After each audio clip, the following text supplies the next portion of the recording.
Hi, it's Imogen Lamport from Inside Out Style, coming to answer your colour and style questions. How do I avoid buying pieces that don't work with what's in my wardrobe? And many people have this little issue, and it's because we can get distracted by what's amazing, what's out there, what's new, and our brain wants variety, and this is where every time we get variety, we get this little dopamine hit and our brain gets hooked on getting dopamine hits. It's how we can get addicted to things. So one of the things is to know what's in your wardrobe. So one of the things I see all the time, that one of the biggest issues is people don't even know what they've got, and they might have multiples of the same thing, and then they're missing out on something else. So part of what you need is start to create a shopping list for your wardrobe. So every time you get dressed and so you're putting an outfit together and you think, I just don't have a jacket or a cardigan or a layer to go over this because it's a little bit chilly today, write that on your shopping list. Make sure you try what you have got in your wardrobe to decide if anything works, but if you have nothing,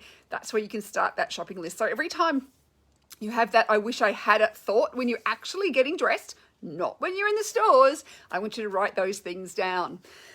And then knowing what you've got and what works for you. And this is where having a palette of colours makes getting dressed so much easier and going shopping so much easier, because you're not going to buy colours that don't work with existing items. So when you have your palette of colours, it means it's really easy to mix and match items in your wardrobe, versus if you are just buying random colors, it's very easy to buy clothes, you get them home and they go with nothing. So that's another thing to think about, is getting that color analysis and getting your palette of colors so that you are working within a range that all work together. It makes mix and matchability so much better. It makes it so much easier to create that cohesive wardrobe. And then, knowing what suits you as well. So having some list of things I will and won't wear. Like if you don't like frilly, never buy frilly. Or if you don't like something, you don't ever want to have that in your wardrobe, because you end up with things that you don't wear.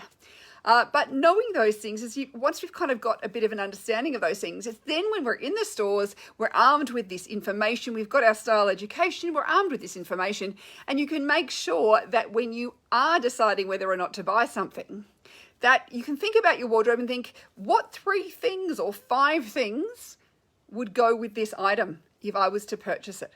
And if you can't think of anything that it would go with, or you're really unsure, I suggest you put it back. If you're unsure, and this is one of the things you can do, maybe you could put it back and then come back at another time and bring that other item with it and make sure that it would go with it if you're a little bit unsure of colours. But of course, this is where having that palette of colours makes that so much easier. You don't need to do that so much.